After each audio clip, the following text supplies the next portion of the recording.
어느 날 할아버지가 손녀에게 인형을 하나 사주는데 그 인형은 며칠이 못 되어 망가지고 말았습니다. 손녀가 인형을 가지고 놀 때 인형의 두 발을 잡고 머리를 땅바닥에 내 동댕이 치면서 놀았던 것입니다. 그 모습을 바라보고 있던 할아버지가 손녀에게 그렇게 하면 안 된다고 말을 건네자 손녀는 할아버지, 이건 제 인형이에요. 할아버지가 저에게 선물로 줬기 때문에 이제는 내 것이니 내 마음대로 할 거라며 대답을 했습니다. 그러자 할아버지는 그 손녀에게 중요한 교훈을 하나 알려주게 됩니다. 할아버지가 인형을 줄 때는 선한 의도로 사용되기를 바라는 의미로 준 것입니다. 즉, 인형 속에는 할아버지의 선한 의도가 들어있었고 인형은 그 의도 속에서 사용되어져야만 하는 것입니다. 그런데 많은 사람들이 자신이 갖고 있다는 이유만으로 인형을 내동댕이 치는 그 어린아이처럼 마음대로 세상을 살아가려고 합니다. 우리들은 우리가 갖고 있는 권력이나 지식이나 재물에 대한 분명한 성경적인 이해와 그런 것들에 대해서 하나님께서 어떻게 우리에게 말씀해 주고 계시는지를 분명하게 알아야 하는 것입니다. 우리가 누리고 있는 많고 적은 재물들의 근원은 분명히 우리 하나님께 있습니다. 재물은 하나님께로부터 왔으며 우리들은 그것을 관리하는 청지기일 뿐입니다. 그럼에도 불구하고 우리는 불의한 일에 하나님의 것들을 남용하고 있지는 않습니까? 그래서 성경을 보면 예수님의 비유에 재물이 자주 거론되는 것을 볼 수가 있습니다. 40여 개의 비유 가운데 세상적인 재물과 부와 화폐가 약 3분의 1을 차지합니다. 오늘날의 거짓 선지자들과 기복주의 설교자들은 이 사실을 종종 언급합니다. 그들은 이 사실을 재물에 집착하는 자신들의 태도를 정당화하는 데 적용하려고 마치 예수님이 돈을 좋아하는 분이셨거나 신실한 성도들을 부자로 만드는 것이 하나님의 유일한 또는 주된 축복의 방식인 것처럼 가르치고 있다는 것입니다. 그러나 예수님이 가르치고자 하시는 요점이나 그 가르침의 일관된 주제는 그와는 정반대입니다. 예수님은 마가복음 10장에서 낙타가 바늘기로 나가는 것이 부자가 하나님의 나라에 들어가는 것보다 쉽다고 말씀하고 있으며 마태복음 6장에서는 너희가 하나님과 재물을 겸하여 섬기지 못한다고 말씀해 주고 있습니다. 예수님이 제자들에게 물질적인 번영이나 세상의 소유의 관심과 희망을 두라고 공고하신 적은 단 한 번도 없다라는 것입니다. 재물을 언급하는 비유도 마찬가지입니다. 예를 들어 부자와 나사로의 비유에서 예수님은 재물이 천국에 들어가는 걸림돌이 될 수 있다라고 경고하고 있습니다. 달란트 비유, 문화 비유, 포도원 농부의 비유를 생각해 보십시오. 그런 비유들은 주님이 세상에서 우리에게 무엇을 맡기셨든 간에 우리는 단지 청지기에 불과하다는 사실을 우리에게 상기시켜 주고 있습니다. 우리는 하나님이 우리에게 맡기신 재물과 지혜를 지혜롭고 충실하게 사용해야 할 필요가 있습니다. 밭에 감춰진 보화의 비유와 값진 진주의 비유도 세상의 재물을 쌓으라고 가르치지 않고 하나님 나라의 무한한 가치를 생생하게 증언해 주는 말씀입니다. 그래서 본문 앞에 나오는 탕자의 이야기나 본문 뒤에 나오는 부자와 거지 나사로의 이야기에서도 하나님이 어떤 분이신지 하나님의 나라가 어떤 곳인지를 우리에게 알려주시면서 우리가 하나님의 아들이자 청지기로서 어떻게 살아야 하는지를 말씀해 주고 있다는 것입니다. 이러한 비유의 말씀은 우리가 쉽게 이해하고 받아들일 수 있기에 우리에게 많은 감동과 은혜를 주는 말씀입니다. 그런데 예수님의 비유 중에서는 이와는 반대로 비유의 말씀을 이해하기가 너무나 어려운 비유들이 있습니다. 그중 오늘 본문 말씀인 불의한 청지기 비유는 누가복음의 비유 가운데 가장 해석하기가 어렵고 난해한 말씀입니다. 그래서 많은 학자들에게도 이 말씀이 골칫거리였고 20세기의 대주석가라고 할 수 있는 불트만 역시도 이 비유를 이해할 수 없는 비유라고 선언할 만큼 이상한 비유로 인식되어 왔습니다. 이처럼 난해한 오늘 본문의 말씀의 내용을 먼저 살펴보면 이 비유의 주인공은 예수님이 불의한 청지기로 일컫는 사람으로 소개되고 있습니다. 청지기의 행실은 악하고 교활하고 부도덕하고 뻔뻔하여 악한 일을 행하는 사람이었습니다. 불의한 청지기는 아마도 처음에는 사소하게 보이는 부정을 저지르는 데서부터 시작해 차츰 심각한 상태에 이르게 되었을 것이 분명합니다. 그가 몰락하기 시작한 이유는 주인의 재산을 함부로 낭비했기 때문이며 이는 회사의 자산을 개인의 용도로 마구 남용한 것과 다름이 없습니다. 그는 주인이 자신을 유심히 지켜보지 않을 것이기 때문에 마음대로 돈을 써도 상관없을 것이라 생각했습니다. 그러나 그에 대한 믿을 만한 비난의 목소리가 주인의 귀에 들렸고 주인은 그에게 해고를 통보하고 결산을 보고하라고 요구합니다. 그제서야 청지기는 자신의 불법 행위를 은폐하는 것이 불가능하다는 것을 깨닫게 됩니다. 재산을 함부로 남용한 행위가 문서화되어 여실히 드러나면 불명예스럽게 해고될 것이 분명했습니다. 그래서 불의한 청지기는 자신의 상황을 돌아보게 됩니다. 이러한 상황에서 모든 사람들은 앞으로 자신이 어떻게 살아야 될지를 고민하게 될 것입니다. 만약 자신의 일자리에서 해고가 되면 무엇을 하며 어떻게 먹고 살아야 될지 막막하기 때문입니다. 그래서 이 청지기는 주인을 좀 더 속이기로 결심하게 됩니다.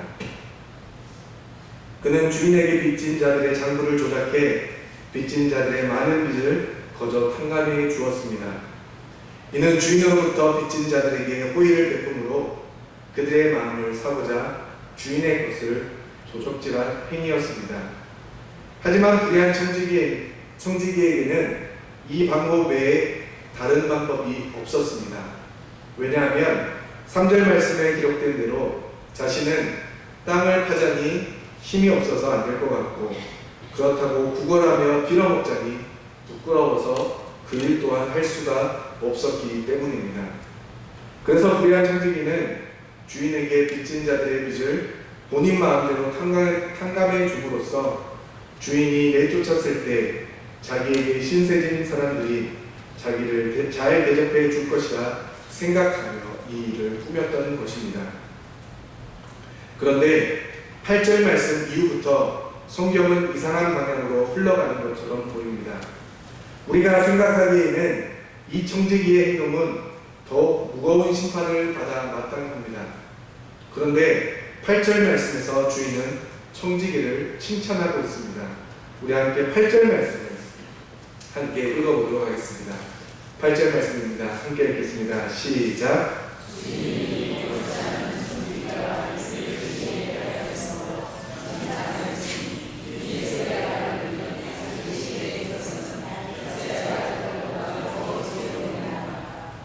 8절 말씀에서 주인은 청지기를 심판하는 것이 아니라 오히려 그의 지혜로움에 대해서 칭찬하고 있습니다. 그 전까지의 주인의 심정은 청지기로부터 배신당한 것과 자신의 재산을 잃은 것에 대해 매우 화가 난 상태였을 것입니다. 그런데 청지기의 부도덕한 행동을 칭찬했다는 것은 주인도 순수하고 정직한 사람이 아닐지도 모른다는 의심마저 들게 합니다. 도대체 어떻게 이러한 일이 벌어질 수 있었겠습니까? 이를 알기 위해서는 먼저 주인과 청지기에 대해서 좀 더 살펴볼 필요성이 있습니다. 먼저 이 비유에 등장하는 주인은 굉장한 부자였습니다. 그는 엄청난 부자여서 일선에서 매일 이루어지는 사업의 상황을 일일이 파악할 수 없을 정도로 부자였습니다. 그 대신 그는 청지기 곧 관리인을 두어 자신의 사업을 대신 관리하게 했습니다. 그렇게 주인의 재산을 관리하는 일 역시 엄청났던 것입니다. 왜냐하면 오늘 본문 6절과 7절 말씀에 기록된 내용을 보면 주인에게 빚진 자의 채무에 대한 내용이 기록되어 있는데, 단지 두 사람의 채무가 주인에게 진 빚의 규모만 해도 기름 100말과 밀 100석에 해당되는 양이었기 때문입니다. 여기에 기록된 기름 100말은 3,300리터가 넘는 양이었습니다. 그 정도의 기름을 가격으로 따지면 약 1,000데나리온, 즉 하루 노동자의 품삯이 한 데나리온이라고 한다면, 하루 한 노동자가 매일같이 돈을 벌어 쓰지 않고 3년 동안 모아야만 갚을 수 있는 금액이 바로 기름 100말이라는 것입니다. 그리고 밀 100석의 양도 이것을 생산하려면 거의 13만 평의 땅이 필요하다고 합니다. 그것은 농부가 8년에서 꼭 10년 동안 일해서 생산할 수 있는 가치를 지닌 양이었습니다. 그러므로 주인은 이러한 물질을 빌려줄 수 있을 만큼 어마어마한 재산을 보유하고 있었음을 우리는 짐작할 수 있습니다. 그리고 주인의 성품에 대해서는 성경은 직접적으로 알려주고 있지는 않습니다. 하지만 본문에 기록된 내용으로 살펴보면 주인은 자비롭고 관대한 성품의 소유자였을 것입니다. 물론 주인의 재산이 너무 많아서 그럴 수 있었겠지만, 돈을 빌려준 양을 생각해 보십시오. 엄청 큰 액수를 정확히 두 사람에게 빌려주었음을 알 수 있습니다. 그렇다면 다른 사람들에게는 또한 더 많은 양들을 빌려주었을 것이라 짐작할 수 있습니다. 그렇기에 주인은 주변의 가난한 사람들의 어려움을 외면하지 않는 사람이라는 것을 짐작할 수 있습니다. 또한 불의한 청지기의 잘못에 대해서도 이 주인은 청지기를 감옥에 보내지도 않고 청지기 자격만 박탈합니다. 이는 청지기의 잘못과 그로 인해 받은 피해가 엄청났지만 그의 정직하지 못한 행동에 대해서만 그 자격을 박탈하는 것으로 그치고 그를 용서해 주었다는 것입니다. 그리고 이 부류의 주인공인 불의한 청지기는 처음부터 불의한 사람은 아니었을 것입니다. 왜냐하면 엄청난 양의 재산을 보유한 사람이 자신의 사업을 맡긴 청지기라면 능력과 재능이 뛰어났을 뿐 아니라 주인이 무조건적으로 신뢰할 만한 사람이 아니고서야 그 일을 맡기지 않았을 것이기 때문입니다. 그렇기에 어쩌면 두 사람은 오랫동안 서로를 좋아하고 신뢰하는 관계를 유지해 왔을 수도 있습니다. 당시 시대에는 주인의 집에서 태어나 자란 믿을 만한 종을 청지기로 세웠고 그런 청지기를 가족처럼 대우해 주었습니다. 따라서 주인은 청지기에게 자기의 사업과 자산을 관리하는 일을 모두 맡길 정도로 그의 재능과 성실한 인격을 신뢰했을 것입니다. 그리고 청지기 역시 주인의 간섭이나 감시 없이 마음껏 권위를 행사할 수 있는 권한을 부여받았던 것입니다. 그러니 많은 사람들로부터 존경도 함께 받았을 것입니다. 따라서 청지기가 주인의 소유를 낭비한다는 말은 주인에게는 참으로 나쁜 소식이었고 자신에게도 엄청난 데미지가 있었을 것입니다. 주인의 신뢰를 받던 청지기가 그 신뢰를 저버렸기 때문입니다. 이에 대해 주인은 즉각 조치를 취했습니다. 주인은 청지기를 불러다가 결산도구를 지시했고 그 일이 마무리되면 고용관계를 끝내겠다고 통보하게 됩니다. 청지기는 남은 사업을 마무리하고 나서 사업장을 떠날 준비를 해야만 했습니다. 청지기는 주인의 일을 맡으면서 거주할 집을 제공받았습니다. 그런데 만약 주인의 집에서 떠나게 되면 머물 집이 없었기 때문에 관심사는 온통 머물 집을 구하는 것이었습니다. 그래서 청지기는 주인으로부터 쫓겨난 후의 삶을 위해 다시 한번 주인을 속이게 되는 것입니다. 청지기는 주인의 성품이 어떠한지를 너무나 잘 알고 있었기 때문에 주인의 성품에 그의 인생을 다시 한번 걸게 됩니다. 그의 계획은 이러했습니다. 농업 경제가 주축이 된 농경 사회에서의 채무는 대개 추수 때 변제가 이루어졌습니다. 6절에 기록된 기름은 지중해 지역의 주산물인 감난류를 가리킵니다. 물론 밀도 필수품 가운데 하나였습니다. 당시의 채권자가 기근이나 농작물 훼손을 비롯해 다른 경제적인 어려움을 당했을 때 채권에 대한 권리를 상실하지 않기 위해 상품에 대한 채무를 재협상하는 일은 종종 있었습니다. 예를 들어 나쁜 기후 상황이나 메뚜기 때의 습격으로 농작물이 광범위하게 훼손된 경우에는 밀과 기름의 가치가 폭등하기 마련입니다. 흉년일 때의 밀 한 대는 풍년일 때의 밀 5배의 가치가 있었다고 합니다. 채권자는 그런 상황에서 온전한 변제를 요구해 채무자를 파산에 빠뜨리기보다는 채무의 양을 줄여 대받는 것이 더 이롭다고 생각했던 것입니다. 그러나 비유의 경우에는 가격 변동이나 농작물 훼손이 있었다는 암시가 전혀 없습니다. 모두 다 불의한 청지기가 자기 자신을 위해 꾸민 일입니다. 그는 채무자들이 자기가 곧 해고될 것임을 알기 전에 그들을 하나씩 불러 많게는 50%, 적게는 20%나 빚을 깎아주게 됩니다. 추수기가 이르려 빚을 청산할 때가 되면 그들은 본래 빌린 빚보다 훨씬 더 적은 빚을 갖게 될 것이었습니다. 이 일은 빚을 진 사람에게 있어 큰 은혜가 아닐 수 없습니다. 청지기는 주인에게 빚진 자들을 자신에게 개인적으로 빚진 자들로 만들었습니다. 당시 사회에서는 서로 신세를 갚는 것이 상례였기 때문에 그가 청지기 일을 더 이상 하지 못하더라도 주변 사람들로부터 많은 관심과 보살핌을 받을 수 있는 길을 이 청지기는 준비했던 것입니다. 앞서도 말씀드렸지만 불의한 청지기는 주인이 어떠한 사람이라는 것을 누구보다 잘 알고 있었기에 주인의 성품을 이용해 자신의 이익을 누렸던 사람이 되었습니다. 처음부터 그런 사람이 아니라 주인의 재물이 내 것 같고 주인의 권세가 내 권세인 것처럼 느끼는 그 순간부터 청지기는 타락하게 되었던 것입니다. 사랑하는 성도 여러분, 우리의 삶의 모습은 어떠한지 돌이켜보았으면 좋겠습니다. 하나님께서 우리에게 맡기신 재물과 수많은 권세가 내 것인 양 살아가고 있지는 않습니까?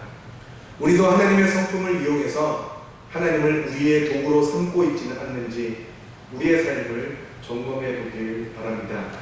그래서 오늘 말씀을 통해 먼저 깨달아야 할 것은 이 세상을 살아가면서 나에게 주어진 모든 것이 내 것이 아닌 하나님의 것임을 다시 고백해야 한다는 것입니다. 그리고 내게 주어진 물질과 권세, 심지어는 우리의 자녀들까지도 하나님이 우리에게 맡기신 선물임을 기억하여 올바른 청지기로서의 삶을 살기를 소망합니다. 이제 문제는 주인의 칭찬입니다.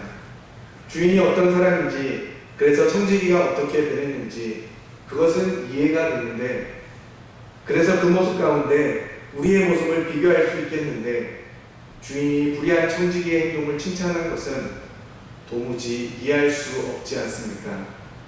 그래서 학자들도 불의한 청지기 비유가 담고 있는 의미를 찾기 위해 다양한 시도를 해왔습니다. 청지기의 빚 탕감 행위는 주인의 부당함을 역으로 고발해주는 역할을 한다는 해석도 있고, 청지기가 탕감해준 빚은 주인의 재산을 축낸 것이 아니라 청지기 자신이 받을 수수료를 깎아준 것이라는 해석도 있습니다.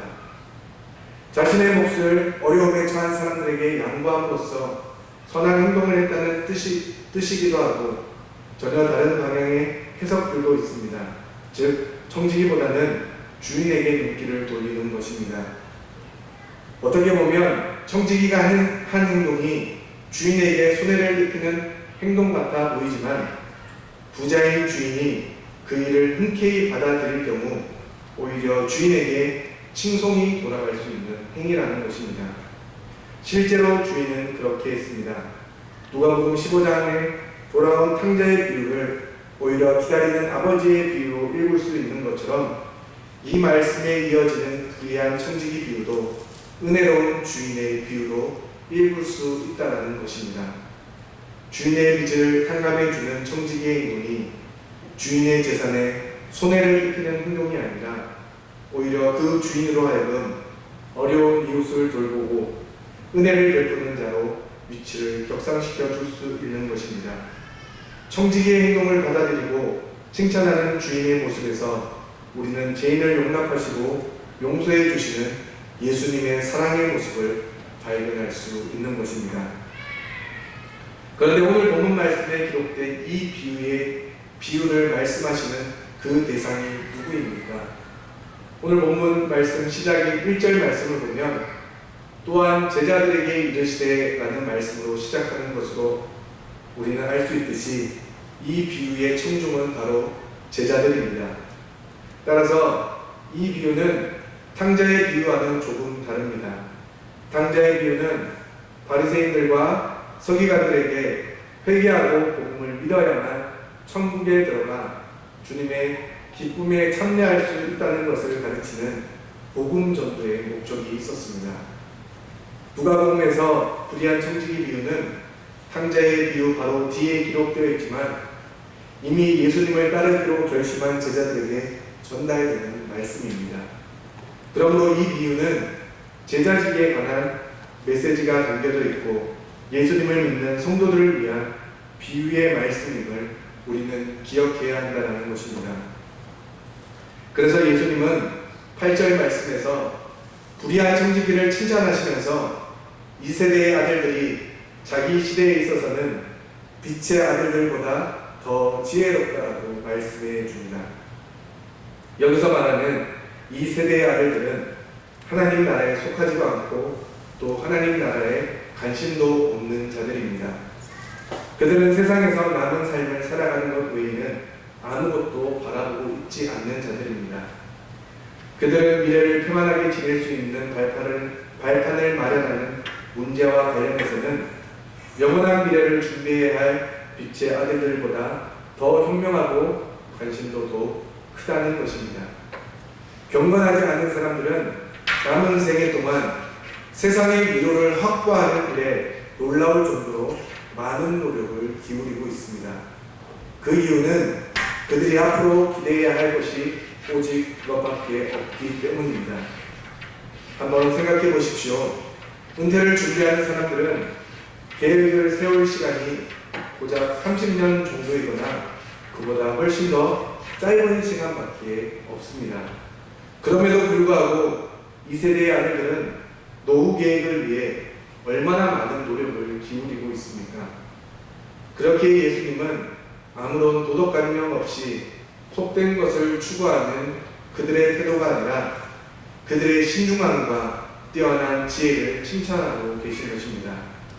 그러므로 이 비유에 깔려있는 예수님의 의도는 제자들아, 이 세상의 소위 똑똑한 사람들이 내일을 위해서 오늘을 지혜롭게 준비하고 있는 것을 잘 보아라. 영원한 가치가 없는 내일을 위해서도 저들도 수단 방법을 가리지 않고 준비하고 있는데 너희들은 무엇을 준비하고 있느냐? 너희들은 미래를 위해서 무엇을 준비하고 있느냐?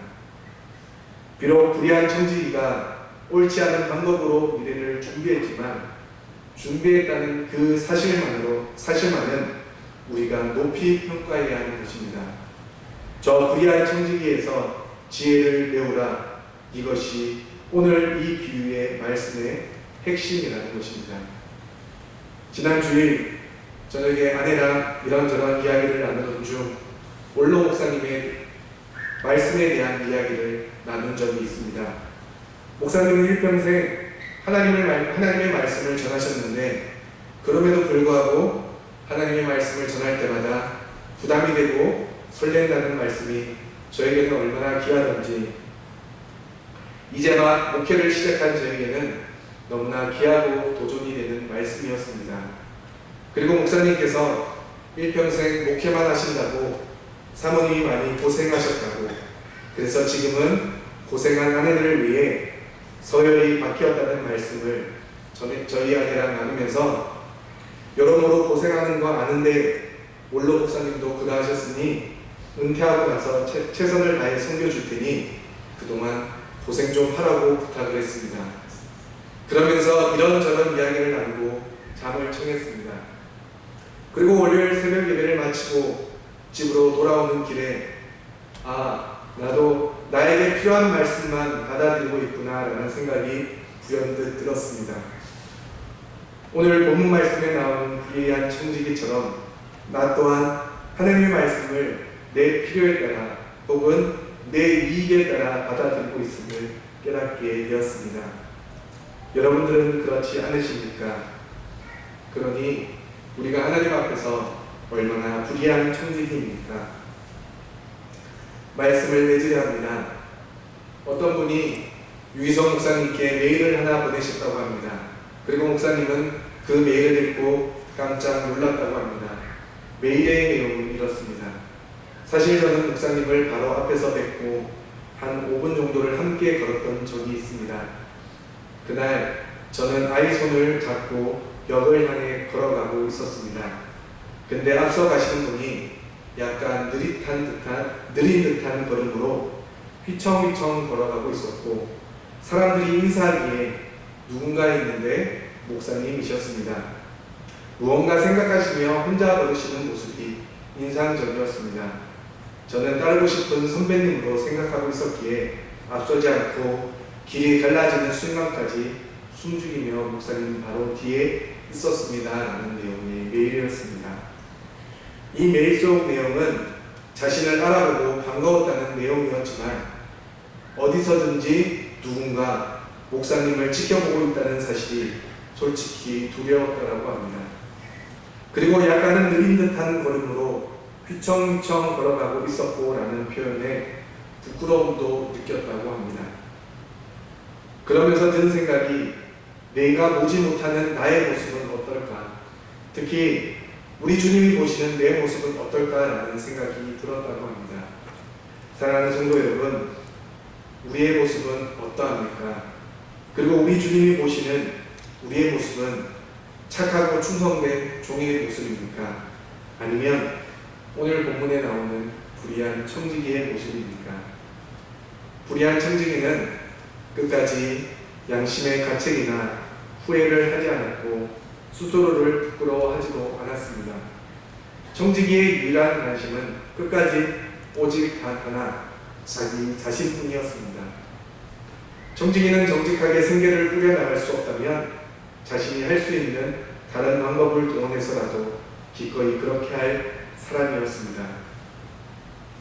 사람들은 종종 가진 것이 더 많았으면 더 많이 줄 수 있었다라고 말을 합니다. 그러나 진정으로 충실한 사람들이 관대한 이유는 그들의 상황에 있는 것이 아니라 그들의 성품 때문입니다. 아무것도 가진 것이 없는 가부가 자신이 가진 전부를 바쳤듯이 우리도 10절 말씀처럼 하나님의 성품에 따라 지극히 작은 것에 충성된 자가 되어 큰 것에도 충성된 자가 되어야 할 것입니다. 그래서 오늘 이 말씀을 통해 영원한 안식이 있는 미래를 위해 최선을 다해 준비하시고 또한 영원한 나라를 모르는 자들에게까지 진정한 미래를 준비할 수 있도록 지혜롭게 돕는 청지기가 되어주길 소망합니다. 우리 끝으로 오늘 본문 마지막 절인 13절 말씀을 함께 읽어보도록 하겠습니다. 13절 말씀을 함께 읽겠습니다. 시작!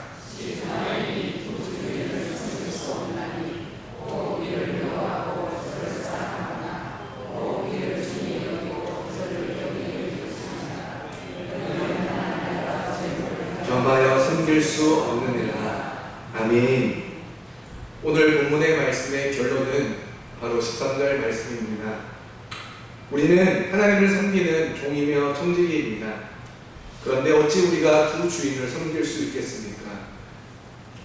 하나님과 재물을 함께 섬기지 못하듯이 우리는 이 땅에 하나님께 받은 수많은 것들이 내 것이 아닌 하나님의 것임을 깨달아 오직 하나님만 온전히 섬기는 청지기가 되어지길 소망합니다. 그리고 그것이 내 것인 것처럼 그리고 내 것이냐 느껴질 때 더욱더 지혜로워야 하는 것을 오늘 본문은 우리에게 말씀해 주고 있습니다. 그 모든 것이 우리 것인 것처럼 재물도 우리 것이요, 그리고 그 재물로 인하여 주어지는 권세도 우리 것이요, 그리고 우리에게 주어진 우리의 자녀들도 내 것인 것처럼 살아간다면 우리는 불의한 청지기와 동일한 삶을 살아가고 있는 것입니다. 그럴 때마다 지혜로움을 허락해 달라고 기도하셔서 모든 것을 지혜롭게 헤쳐나가시고, 그래서 영원한 나라에 들어가기까지 지혜로움으로 그 나라를 준비할 수 있는 믿음의 백성들 되어지길 주님의 이름으로 간절히 축원합니다. 기도하시겠습니다.